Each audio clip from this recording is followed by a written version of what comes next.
cuyo miedo es sufrir un infarto, desmayarse, la sensación de fatalidad inminente. Con esa pregunta se obtienen respuestas muy diferentes. Otras diferencias son que alguien con fobia social no querrá tener a nadie cerca para que nadie vea lo humillante o lo estúpido que parece, mientras que alguien con un trastorno de pánico sí querrá tener a alguien cerca para que le ayude en caso de sufrir un infarto o algo así.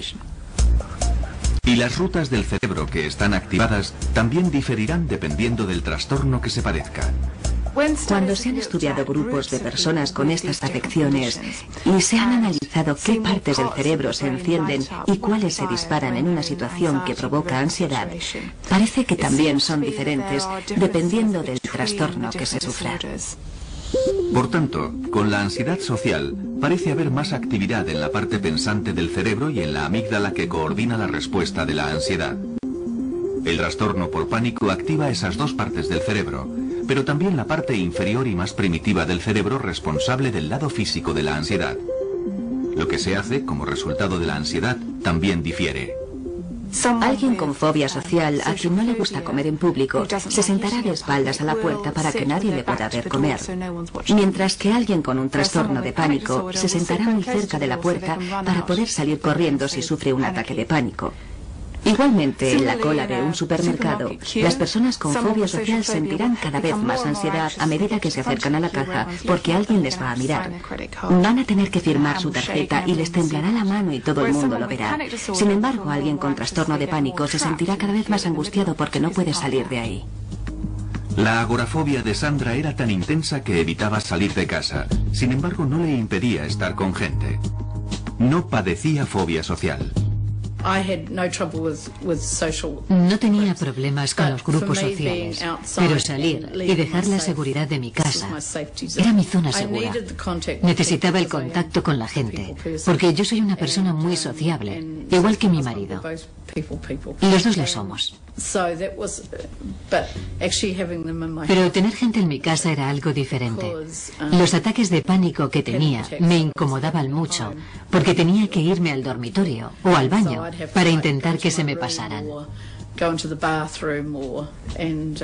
Cuando sufría un ataque, tenía que volver a salir y ser sociable de nuevo. Hace 7 años que el trastorno de ansiedad no controla la vida de Sandra Snow. Atrás han quedado los días en que el simple hecho de tener que ir al dentista le provocaba un ataque de pánico.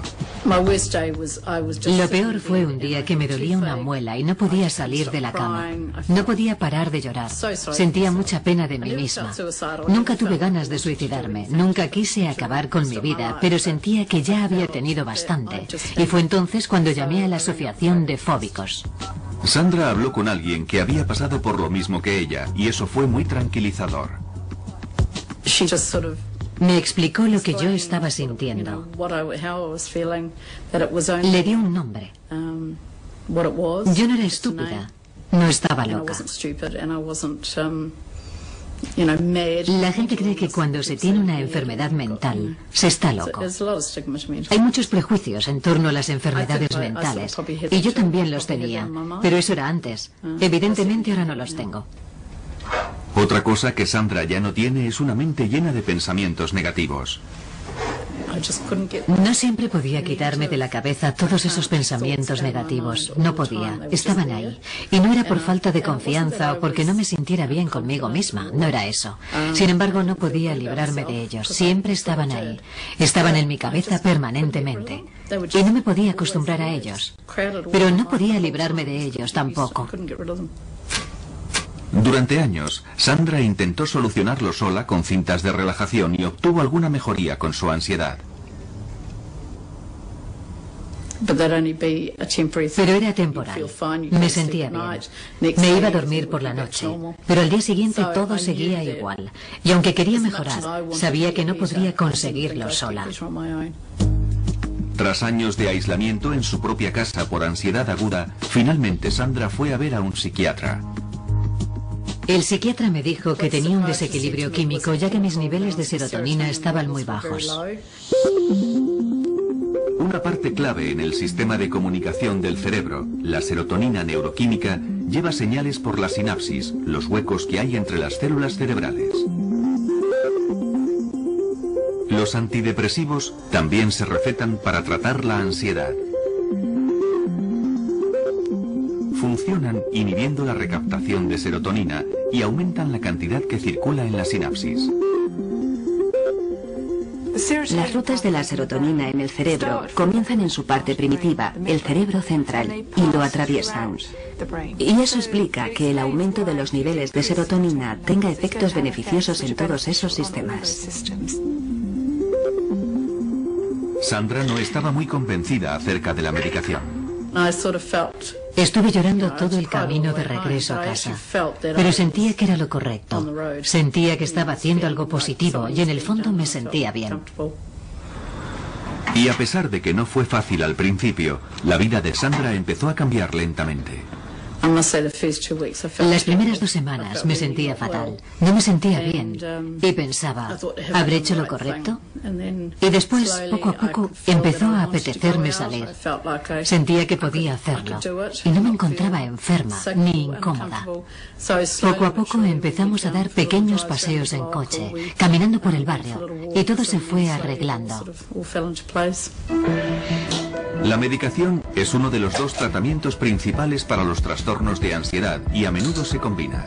El segundo es una forma de psicoterapia conocida como terapia cognitiva del comportamiento. Creemos que la terapia cognitiva del comportamiento rompe las rutas que afianzan y establecen estos trastornos. La terapia cognitiva del comportamiento actúa desde la corteza prefrontal hacia abajo para neutralizar las rutas afectadas por los trastornos de ansiedad.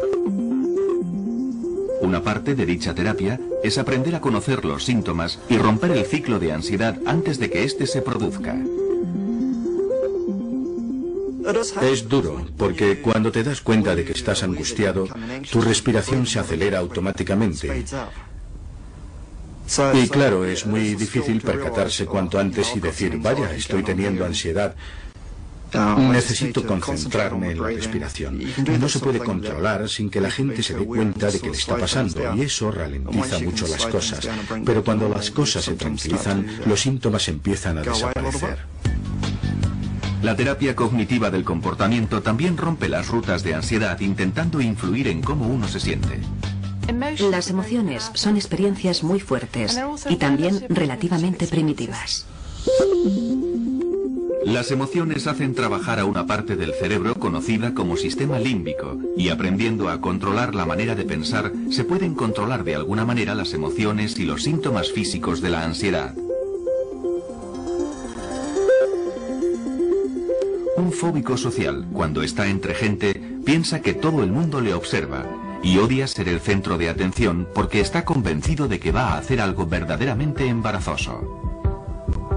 Con la ayuda de la terapia cognitiva del comportamiento, se aprende a tener un punto de vista más realista del mundo y a darse cuenta de que no se es el centro de atención. Al principio es duro. Sí, es duro. Pero cuando empiezas a desafiar a los pensamientos negativos, estos dejan de ser tan fuertes. Empiezas a estar por encima de ellos, pero al principio sí, sin duda alguna tuve que escribir muchas cosas y retar a mis pensamientos negativos con pensamientos positivos. Estas mismas técnicas ayudaron a Cheryl Freeman a escapar de la angustiada vida que llevaba, intentando evitar todas las situaciones que le pudieran provocar un ataque de pánico. La forma más fácil de impedir un ataque de pánico era evitar las cosas que me daban miedo. Y básicamente empiezas aquí. Te dan miedo a algo. Así que estás aquí. Y tu pequeña caja se hace cada vez más pequeña hasta que tu vida es así. Y mientras estés dentro de esa caja pequeña, estás completamente bien. No es una gran vida. No hay muchas cosas de las que disfrutar. Los estudios han demostrado que tanto la terapia cognitiva del comportamiento llevada a cabo correctamente como la medicación son tratamientos eficaces para el 60 o el 70% de la gente que padece trastornos de ansiedad. La terapia cognitiva fue una parte esencial en la recuperación de Cheryl, ya que le ayudó a superar su dependencia.